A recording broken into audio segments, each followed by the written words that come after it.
Hi, Romel, can you hear me? Hi, Hannah. Yes. Okay. Yes. Now it's your turn.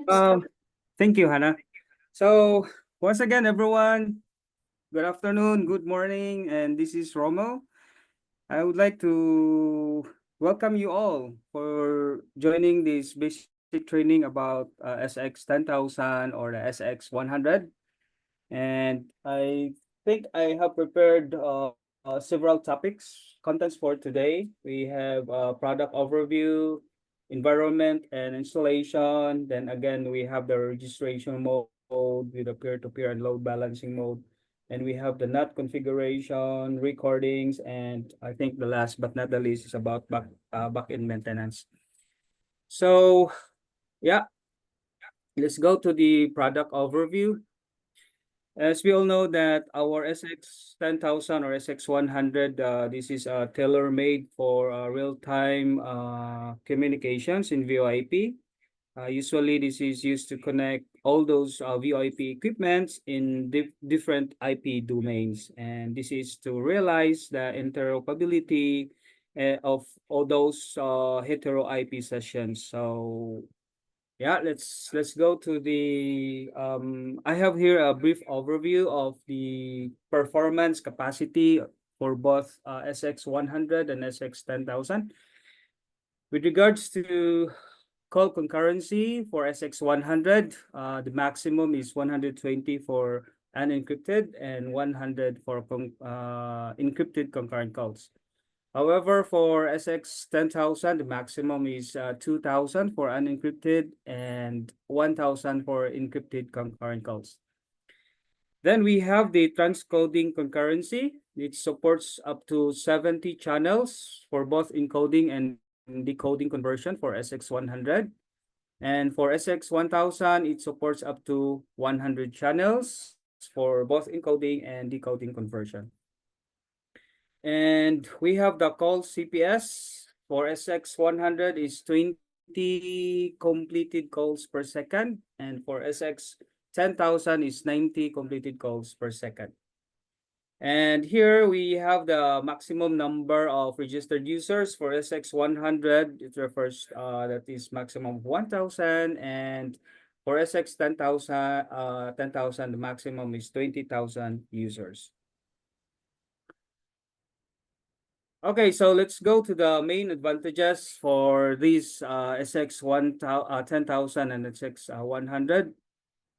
Of course, we support standard SIP protocol and flexible routing rules that is perfectly compatible with the IMS system.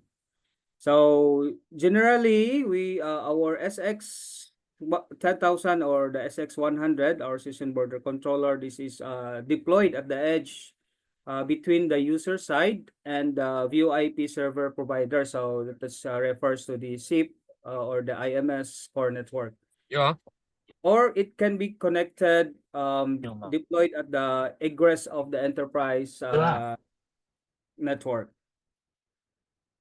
Then second advantages we have is it's compatible with multiple encoding standards. So as you can see here, we have the voice codec as well as for the video codec. So we have the H.264 and H.265 for video, and we have the standard voice codecs. We support almost all of them.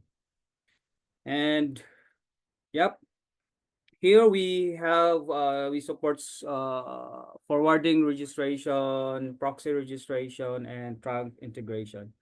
So we have a few examples that I will gonna show you in the following slides. Then we have a high availability standby system. We provide both local and offsite dual hat standby solutions for high reliability with regards to disaster recovery.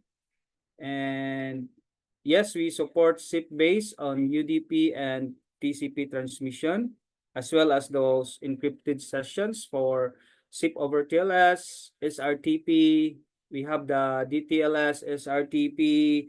I think the DTLS regards to datagram TLS that has a protocol combining the DTLS and SRTP.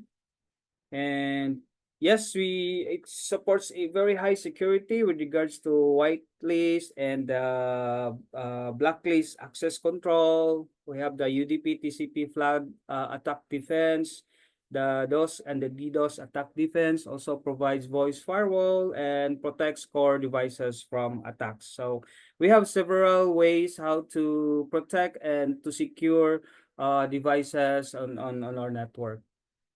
And next is it's highly compatible with the mainstream signaling and media protocols, both symmetric and asymmetric NAT penetration, supports cross-network deployment, and adapts to several or various network environments. Then, of course, we provide voice quality monitoring to ensure call quality. So we have many features that can ensure for a voice quality of a certain call. And of course, we support call recording. Yeah, we prepare several. I mean, I have also to show you how to record on our SX 3000 or SX 300. And of course, we support NURAC UMS, so the third-party TR069 and SNMP network management system. So yeah, it's very easy to manage because we have our UMS, so you can check and observe the configurations remotely. Of course, as well as for any third-party TR069 or SNP network management systems. So allow me to give an overview because I think some of you here have already familiar with our old SBCs and why NURAC is providing now the new SBCs. So here is a comparison table between the two.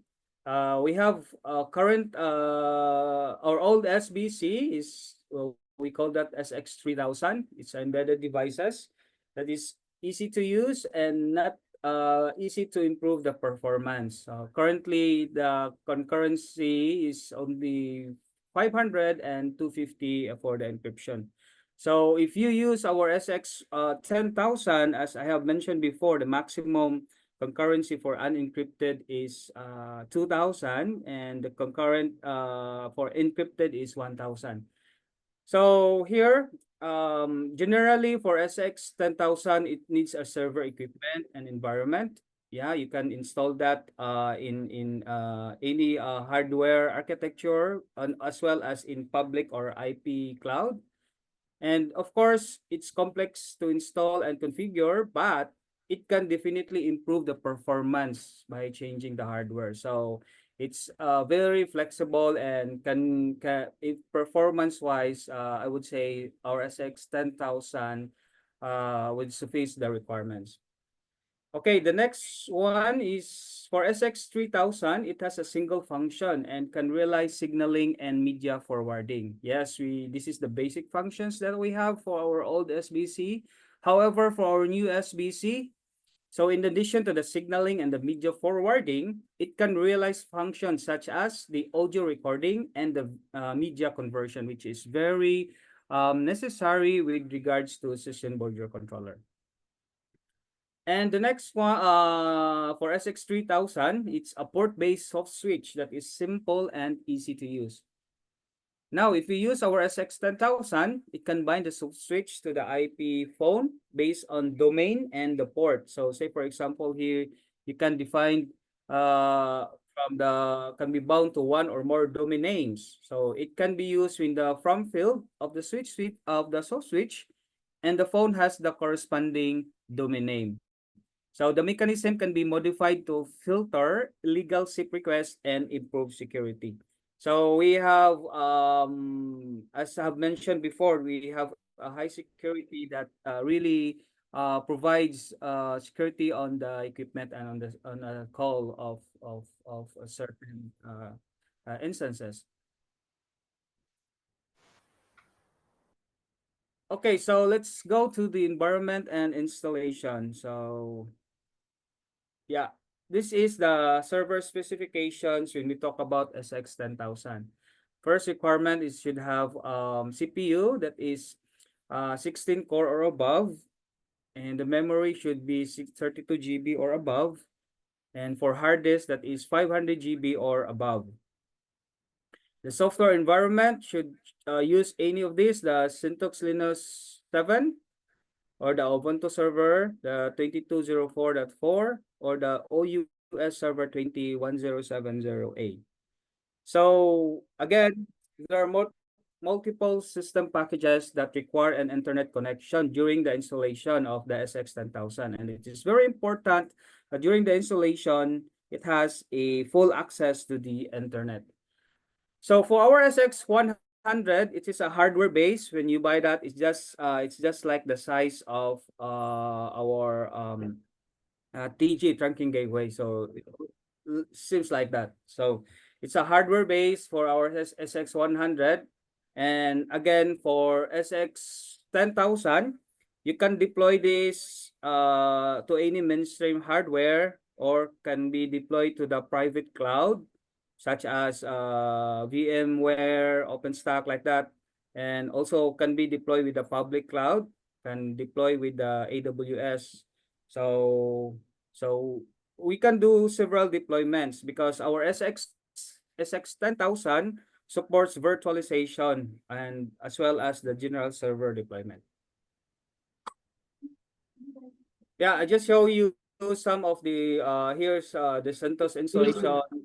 So make sure that the network port is turned on and configure the IP address and the domain name. So you can do like this, then click OK. Then software select server GUI and takes all the features inside. So make sure to select the operating network infrastructure with the service GUI and everything should be ticked and next. So after that, you need to create a user, a non-root, and a password. So for security reasons, it is recommended to use the password and for both user and root that are inconsistent. So it's very difficult for any hackers to penetrate. So here I will show you some of the installation steps. So you place the SX installation package, the SX10000 in this OPT directory using the FTP or SFTP and make sure that the server can connect to the internet. So again, the first step is unzip the installation. After that, you need to decompress and run this command in install.sh. Then, of course, it will upgrade various components and it would take some time. So if there's no issues, should be more or less 1 hour to complete the installation. And once the installation is complete, the web login password as well as the web access address port will be displayed. So, yep, you can change the password as you have able to install successfully, and you can use this command SBC credentials admin and input the new password. So for example, the new password is still admin, right? So just have simply do that, and this is the display that the settings has been updated, and it shows that it is successful. So we have here the upgrade and uninstall command. So of course, from time to time you need to upgrade because our R&D is very busy and wants to enhance the performance of our SBC. So we will give you the upgrade installation package. So make sure that the SBC directory is not under the OPT file directory, and you need to decompress again and install this, just like the install but you have to add upgrade command. Then, and for the uninstall, so you need to enter this command SBC uninstall all. Then delete the SBC directory in the OPT directory and use this command. Okay, that is for upgrade and uninstallation. So here, as I've said, for our SX100, it's a box. Once you receive that, you open the box and you try to enter the default parameter. So the default IP is 192.168.2.240. The default HTTPS port is 5000, and web access is admin. Of course, for the administrator password is also admin, and this is for access the SSH operator at 0 to 1, and for root operating access password is VoIP gateway. So yeah, SX10000 can also do the operation using the SSHK or the keyboard monitor that is access to the device and directly to the seeing on the monitor.